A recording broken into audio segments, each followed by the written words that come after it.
Hello, I'm NoxLumens, and I'm going to show you um, a few examples of the phishing emails that I've sent out. I hinted at it, some really cool, interesting ones that I had made that got sent around and caused quite a bit of trouble within my company.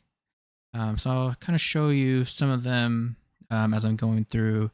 I want to say it was in my 100 sub video. So without further ado, I'm going to kind of go in and show you um, things that I've done and things that I think about when I'm creating a phishing email for my company. Um, so the first things that I'm thinking of are I want to play on the emotions. So people are greedy, right? So if I can offer them money or gift cards and make it believable, then I'll do that. If I can make it, maybe you could scare people or catch them at a bad time. Um, Particularly like maybe either the very beginning of their workday when they're probably still pretty tired, waking up, and not exactly all there, or at the end of the day when they're just ready to go home and maybe lacking a little bit. Additionally, people are pretty nosy, so they want that knowledge that maybe they shouldn't have, and they're kind of likely to pick up or click on links to things that show they don't, I don't know, things that really they shouldn't have access to that maybe got accidentally, quote unquote, sent to them. And then additionally, what's happening in the world, and can you leverage that? To your advantage? Like, can you hit emotions, make people sympathetic, or can you do something pertaining to the world that would benefit them in some way, shape, or form? Learn about your targets. Think about them within your company. Think about what vendors do you use. Where do your employees work? Typically, they may all work in an office. They may work remotely. What areas they may work in one state or multiple countries, and then what technologies are they using? What emails are you seeing a lot within your company? What are known technologies? Thinking like Adobe, Microsoft, um, AWS, um, a lot of things of that nature. Um, are they a public company? Are you a public company? Um, well, if you want to say maybe it's a nonprofit. If you're a nonprofit organization, a lot of things have to be public and can be viewed online. Do you work for government agencies? If you do, then maybe you can impersonate one of those agencies when you're creating your phishing emails. And then think about, there are probably going to be some roadblocks, right? So think about email filters. Think about some, like if you're trying to impersonate an executive. Worry about like marketing emails or like it being marketed. If you've registered a domain, um, you know, you might use like an older one that you have. Um, and then look for examples of email signatures, maybe, or you could even try to send a genuine email, just looking for a response back so that you can get an example of an email signature from your target that you can use to impersonate them. I'll tell you, I've had a lot of success impersonating HR. Ton and ton and ton of success impersonating HR, um, as well as I'm actually less accounting. People seem to be wary when it comes to like money, and kind of not. I don't know. They just seem less likely to click on things. Um, they're more they're more likely to scrutinize an email. Um, so before I go and show you these, I'm gonna let you know a lot of what you're gonna see is I use I use KnowBe4. This is not like an ad for them or anything. It's just this is what I use to create the emails with the attachments and all of that. And that's why you'll see like certain formatting. I did go ahead and try and redact as much information as I possibly could. And then we're using like Kintoso as the domain. So just keep that in mind. So this first email is one that I've made. And my one of my departments, HR department, whatever, my HR department, they have gotten in the habit of using this email is legitimate. And of course, it looks different from this and it sounds different. The verbiage is different. But essentially, it's this. They add an image to all of their messages and they're trying to say, like, hey, employees, stop reporting the emails that we send out as phishing. And so what did I do? I went and I used that same image that they made, and I created my own email as them. Human resources at Kintoso, the sender's name of human resources. And then, it's around tax time. So what I've done is we're spoofing, Adobe, essentially. We're pretending to say that this email is from Adobe. We're calling it Adobe Tax Time Preview and W2 Preview. And then we have a link here. And we're asking them to, well, actually, we're telling them that we're going to be sending them W2 forms. And we're asking them to preview the documents that we're sending at this point in time.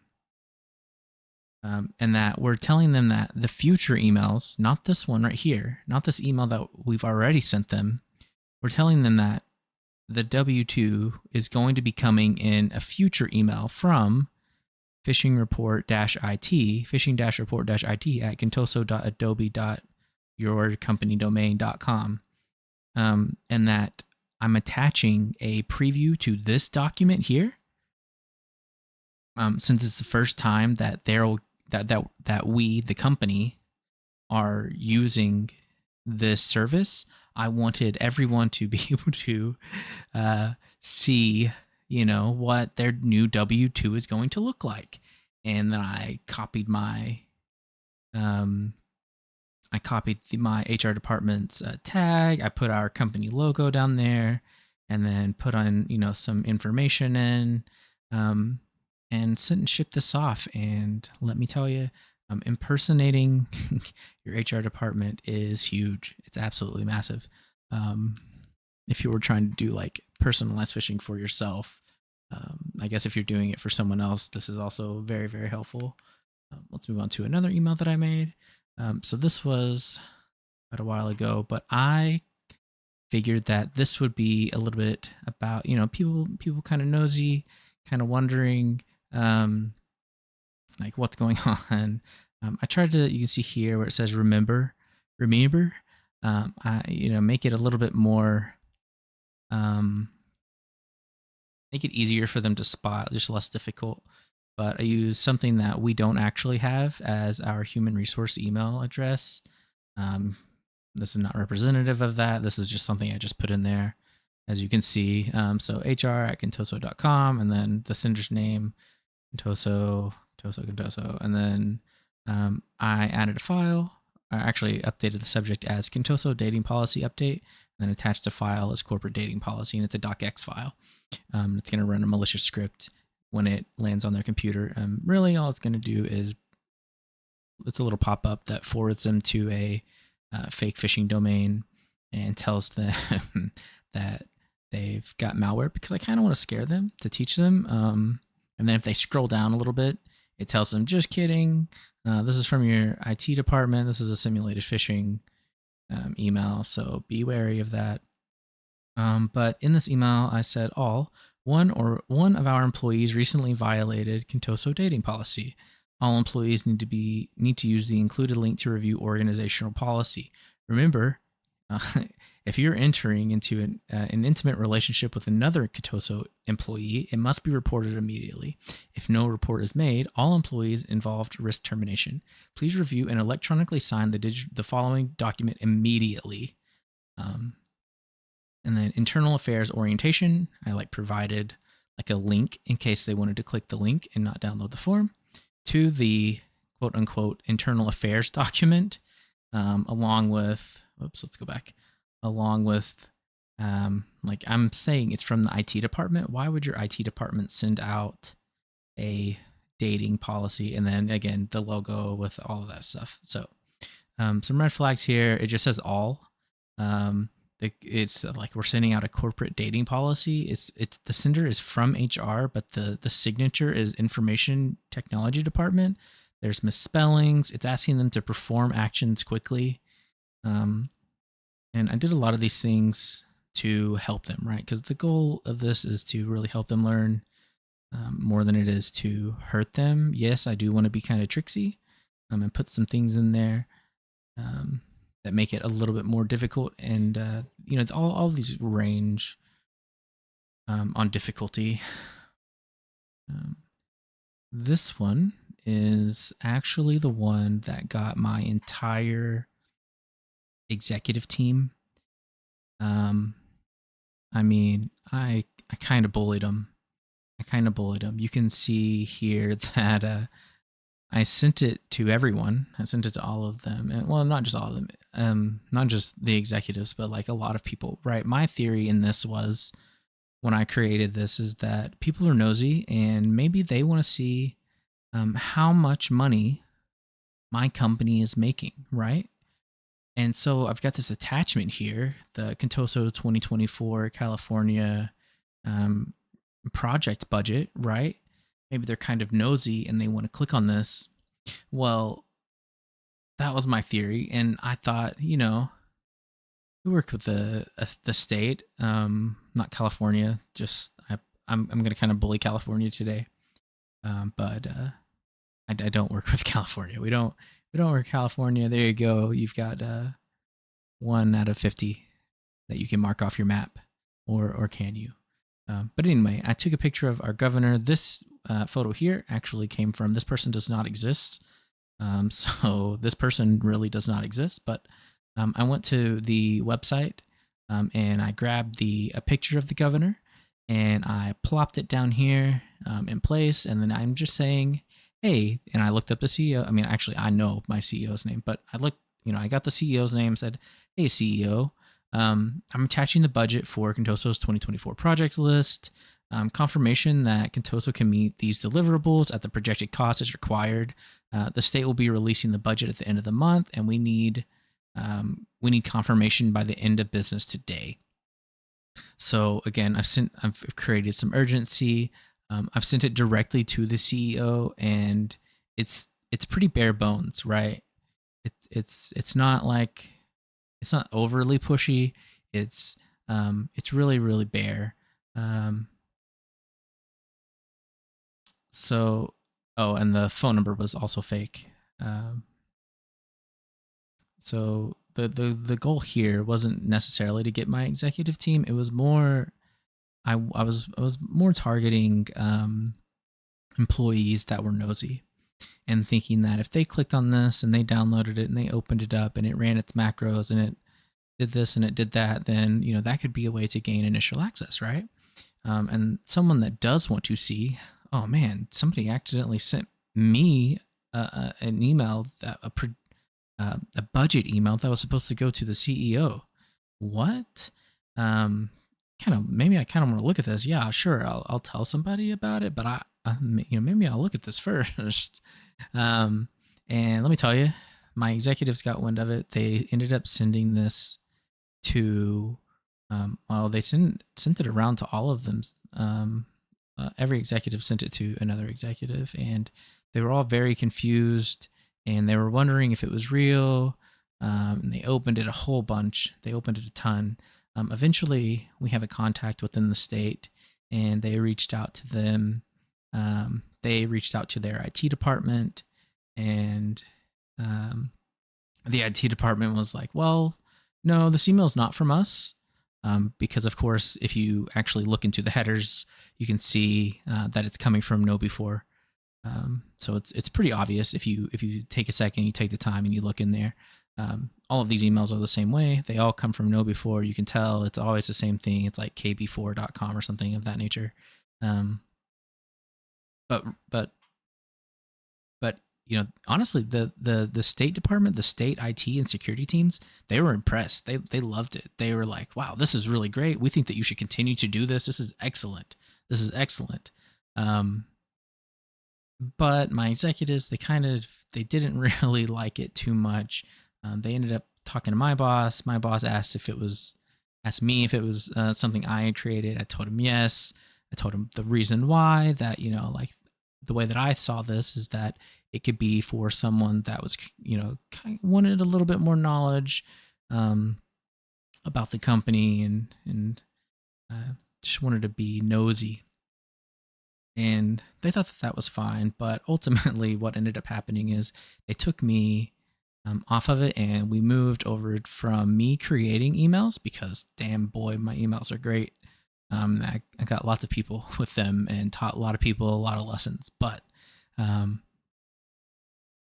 it also kind of made them look a little silly, right? That they didn't know that um, a phishing email came from within their organization. We kind of give executives a pass, right? We give executives a pass in IT with security. We kind of do things that we wouldn't do for other people, and kind of giving executives a heads up that you're going to be sending out tough emails, um, is something that you would typically do, I suppose. I do not necessarily believe that. I think that this was a fantastic learning opportunity for them, and as a matter of fact, some of them, like, you know they did tell me that, like, hey, that was a great email you sent out. That was really crazy. Can't believe that. Excellent work. Obviously, that's crazy. It wasn't something that they said, but along those lines. Um, but ultimately, their decision was, um, I am going to stop making them, and we're going to start using the KnowBefore's AI ML phishing emails, which, let me tell you, they are not as good as mine, because I can target us within the company far, far better. I have much more intel. Um, anyway, this is definitely one of my favorite ones that I've created, just because of how impressive it was, how many people I got, and how it just kept moving around and moving around and moving around. And then also, like, the state, they were like, "Yeah, this is great. We think this is great. It didn't come from us, but this is great. You should keep doing this." I think that might have been what saved my tail there, right? So here we have another one, saying happy, like, January, February, March, April, May, June, July, August, whatever. Anyway, so this was when coronavirus had just taken effect, and I decided to use a world event to kind of, I really, I wanted to kind of protect my employees again, in that I knew that there were going to be scams out there, people trying to get information from people and pretend to have, like, fake packages, fake stimulus packages, and, like, give people free money and all that. And I really wanted to protect them, and so I came and I created this phishing email for those people, and it says, "Hey, happy today. Um, Kintoso is proud to announce we are participating in a government stimulus package aimed at you and your family to relieve some of the stresses brought on by the coronavirus pandemic. We understand that the news we sent earlier this year may have caused some distress, but we're here to say we care.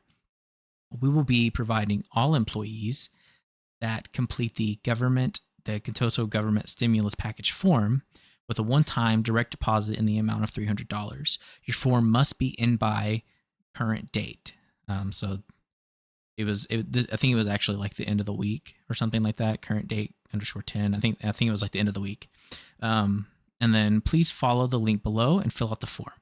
So the form states government, Contoso government stimulus package form. And if you actually look, if you, like, hover over it, I want to say that the link, it's some very obvious, like, obviously it's not a Contoso website.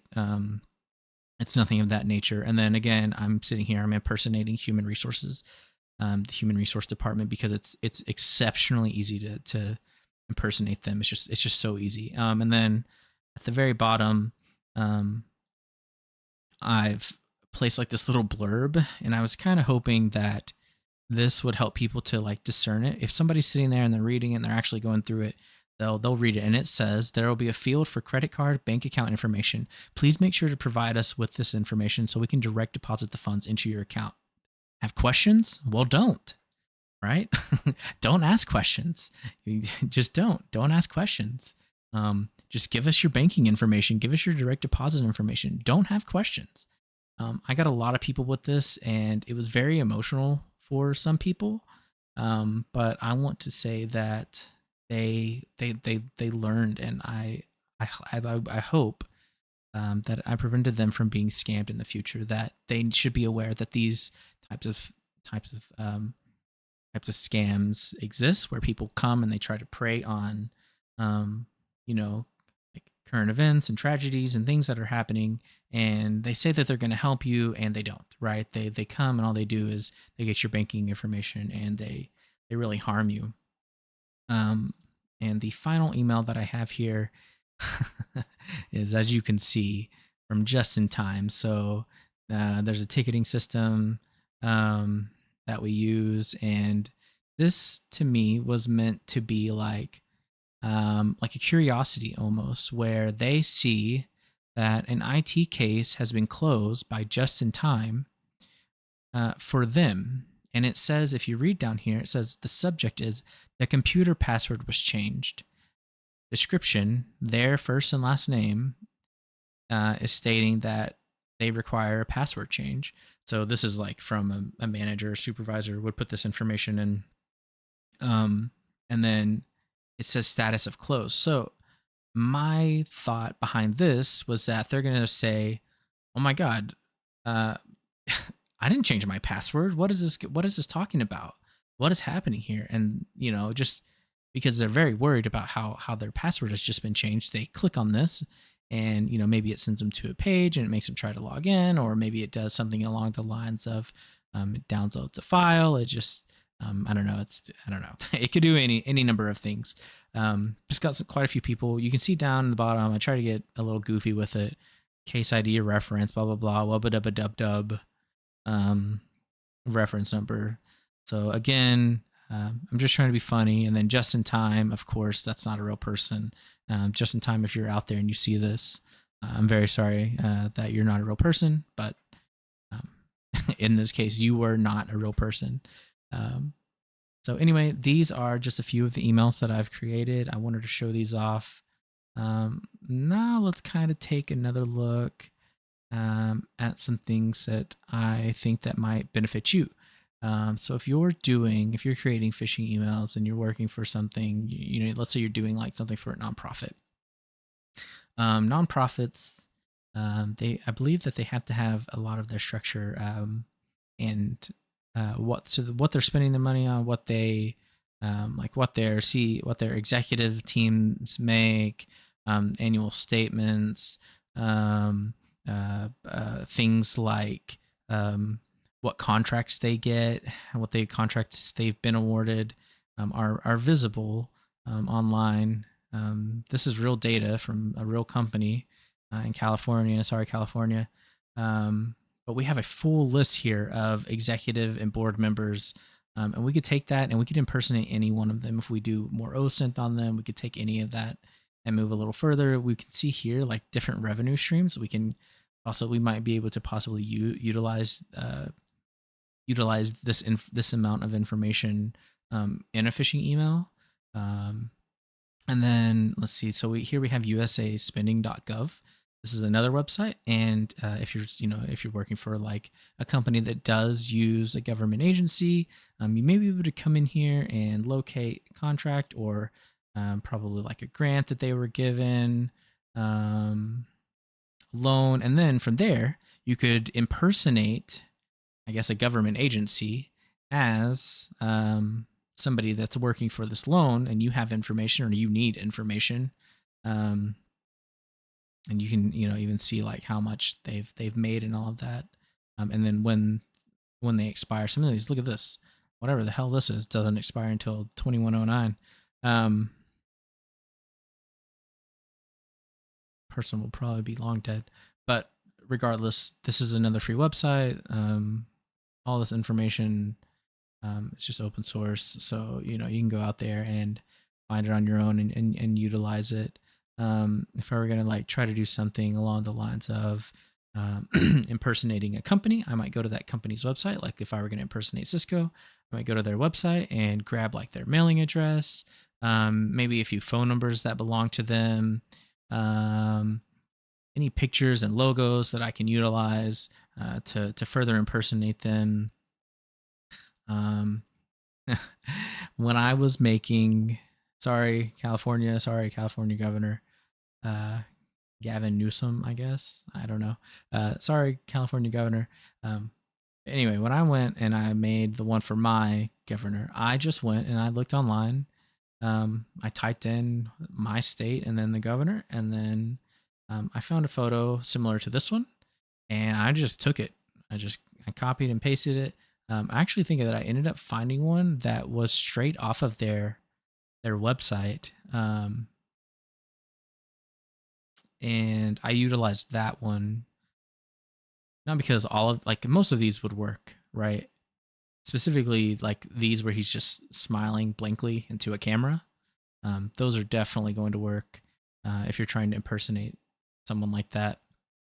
Um, but yeah, overall, these are my tips. Get to know your target, play on their emotions, whether they're good or bad. Um, be wary of like email filters if you are trying to spoof an executive, because they can be flagged and they can come up as like executive spoofing. They can come up with red or orange or yellow banners that say that they are coming from outside of an organization, um, things of that nature. HR is a gold mine. People want to trust human resource department. People have a little harder time trusting accounting. Sorry, accounting. But yeah, overall, I would say these are some of my favorite email templates. Um, you know, if you're in the comment section and you have one of these that you really, really like, or a story that you like in particular, let me know. Um, you know, love to hear about them. If you too do something like KnowBe4 or have to create phishing emails for your organization, go ahead and leave maybe your favorite one that phishing email that you've created. Describe it in the comment section. Let us know, and maybe we can all learn from each other. Anyway, that's all I have to say, and hope you have a good day, evening, noon, wherever you are. Anyway, see ya.